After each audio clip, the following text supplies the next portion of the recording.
не само за нас, журналистите, но и за политиците. Реших да дам тази пресконференция и особено се мотивирах след пресконференциите в предизборната нощ, защото искам да поставя на вниманието ни, дали тези неща ще се обсъждат и ще се решават, това ще го реши вече обществото, няколко въпроса по същество.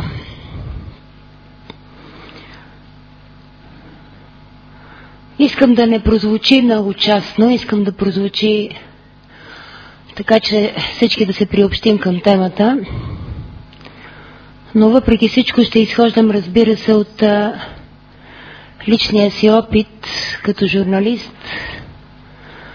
който е работил и произхожда от държавните медии, от Българска национална телевизия, Българско национално радио.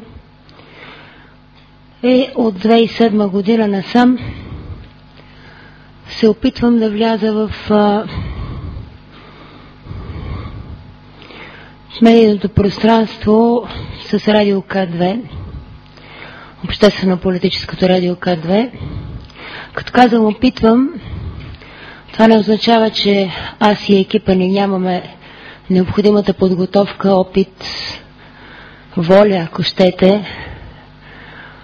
Това означава, че се намираме в норми, които не са създадени да стимулират свободата на словото и медиите в България, правото на всеки българин да бъде информиран и правото на всеки журналист, искам да подчертая, колеги, да работи при едни условия, в които да бъде уважаван и да се развива. Не знам дали се замисляте по тези въпроси често, но аз, особено през последните 4 години, се замислям и се старая да съм един от създателите на една медия, в която се работи с уважение и с свобода. Като казвам свобода, веднага искам точно да кажа, че свободата и свободията, може да прозвучи банално, не вървят ръка за ръка. Като казвам свободия, ще се спра на законовите норми, които регулират медиите. Знаете, че в България така наречените електронни медии, радиа и телевизии се регулират от, пак ще кажа иронично, така наречения закон за радио и телевизия. Казвам така наречения закон за радио и телевизия, защото той не е създаден пак в името на това, което казах в началото, плурализма, свободата на словото, развитието на гражданското общество. Знам, че тези понятия са дълбоко изпразнени във вашето съдържание и в нашето ежедневие от смисъл, но аз ще продължа да се връщам към тях непрекъснато и ще ви помоля да се опитаме заедно да ги изпълним с истински им смисъл, ако искам, разбира се, ако можем. Докато, за разлика от електронните медии, радиата и телевизиите, вестниците и интернет пространството не се регулират от никаква норма.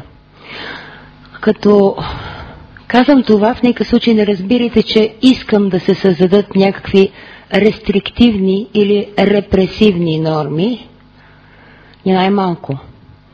Но смятам, че все пак трябва да има някакви норми, така както има най-елементарни норми за общуване между хората, които се изразяват в елементарно уважение, може и лицемерно понякога да, но то съществува като условие за общуването помежду ни.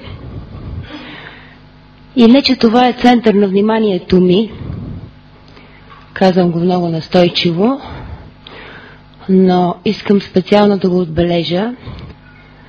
Вчера в едно от жълтите издания, ще покажа името всъщност, вестник Всеки ден, и в друго едно издание, вестник Шоу, прочетох, не че са ме засегнали, но прочетох, и това е факт, в някакви така словоблудни писания за мен. Бих казала следното, аз се обадих и на Мартин Радославов веднага и му казах: Мартин, Ти си човек със стил и изисканост, смятам.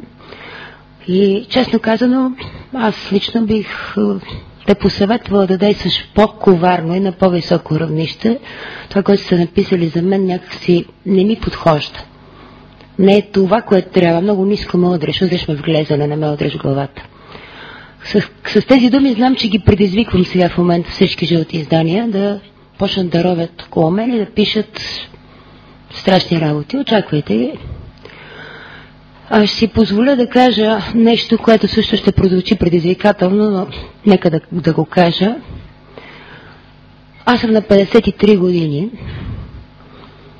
и тази възраст, житейска и професионална, ми дава право да заявя следното. Не е важно какво си мислят другите, че знаят за мен. Важното е какво знам аз за себе си. Така че вчера прочетох за себе си, че съм била облечена в предизборната нощ на пресконференциите на политическите партии. Ще го цитирам точно, като проститутка. Няма да се спирам на това, че аз имам 3 деца, че те също четат вестници, родители, съпруг и така нататък. Само ще отбележа, че бях облечена с костюм на Евгения Живкова. Тя не шие костюми за проститутки. И аз не съм проститутка. За мен може да се каже всичко друго, но това точно не подхожда. И ако ние продължаваме да позволяваме, от тук ще обобщя, това е частен случай, няма да цитирам в шоу, няма да цитирам какви други глупости съм чела за себе си по другите издания. Ако ние продължаваме да търпим подобно отношение, в случая изключвам себе си, към другите, към всеки един, вие четете тези вестници, някои от вас пишат в тях, има един вид, кой каквото го влече, всеки си избира какво да прави. Ако ние продължаваме да търпим това отношение към хората, дали ги харесваме или не, това е друга тема, аз не искам да ме харесвате.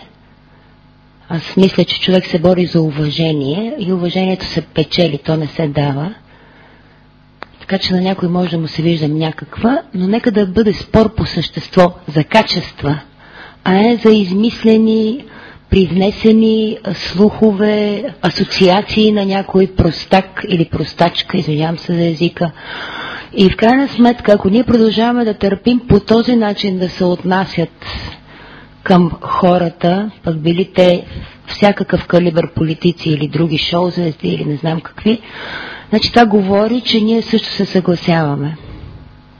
Искам много ясно да поставя въпроса, до кога някои от нас ще работят в тези издания, вероятно срещу много пари или срещу липса на възможности да работят другаде. До кога някои от нас ще пишат в тези, т.е. вас, аз не съм писала в такива вестници, или някой, който го няма, извинявайте, ако ви обиждам. И до кога ние охотно ще четем това, защото тези издания стимулират едно опростенчество в обществото, един поглед към клюки, интриги, измислени неща, създаване на лош имидж, не по същество, не с аргументи. Аз бих искала да се занимаят, например, в случая с мен, с политиката на радиото, какво правим ние, даваме ли гласност на нещата, следваме ли правилата за плурализъм, даваме ли право на информиран избор на нашите слушатели. А коя съм аз и каква съм аз, това е вторично. Бих искала да четем анализ на това каква политика води ГЕРБ, доколко тя е качествена, съвременна, отговаря на изискванията и представите ни за демокрация, доколко се спазват законите и нормите, доколко БСП, например, се е променила като партия и може да се счита, че кандидатът и за президент Ивайло Калфин ще бъде носител на истина на това, което обещава откритост на президентската институция, защита на гражданското общество, заставане на едни съвременни позиции в ролята, ако щете дори. Нали знаете, президента почти, може би, може да бъде идентифициран простичко с определението, че той би трябвало да бъде омбудсмана на републиката. Той трябва да бъде безпристрастен, той е мажоритарен избранник, знаете, че той не носи отговорност никаква друга, освен пред Конституционния съд, ако сте чели скоро правата му. Така че бих искала да имаме медии, връщам се назад, които да се занимават с анализа по същество. Нека да има чувство за хумор, нека да има някакви светски неща, нека да има по-леки, не тежки, напоителни, дълги политически анализи, но нека да има и това. Но да се пише така произволно от хора, които дори не знаят правописа, от хора, които дори житейския ми опит, критериалната им система не им позволява да вникнат повече от плоскостта на нещата, аз лично смятам, че не бива да сме съгласни. Не бива да го одобряваме нито мълчаливо, нито съучастие. Връщам се обратно. Закона за електронни медии дава право да се създават радиа и телевизии след режим на лицензиране. Доколко този закон изобщо има смисъл, това е друга тема, но печатните издания и интернет агенции, сайтове и така нататък не подлежат на никаква регулация. Или казано просто, един необразован човек, един човек с липсваща критериална система, един човек със странно минало, без морал, без представи за морал. Извинете ме, че говоря така, сигурно звучи назидателно, но искам така да говоря. Аз съм един скучен човек и вярвам в тези работи, ги спазвам. Всякакви субекти, ще ги нарека така, не личности, защото за да си личност трябва да имаш определен набор от качества, всякакви субекти при наличието на пари, с какъв произход друга тема, и при наличието на липса на регулаторна рамка на закон, могат да си създадат каквото си искат печатно издание, какъвто си искат, когато си искат интернет медия или интернет сайт, и да си пишат каквото си искат. Госпожи и господа, аз мисля, че това просто трябва да спре. Нека да има някакви изисквания за ценз. Например, нека пак да не минава в сферата на личните нападки, но преди няколко месеца ми обърнаха внимание какво пише вестник Торнадо по повод нещо, което Радио К2 излъчва цяло лято. Радио К2, с оглед на предстоящите тогава и все още не завършили сега президентски избори, си позволихме да погледнем така в световен мащаб какъв е обликът на президентите. И се спряхме на първата президентска реч на Роналд Рейган, знаете, един от най-успешните американски президенти, който направи така световна революция, преобрази света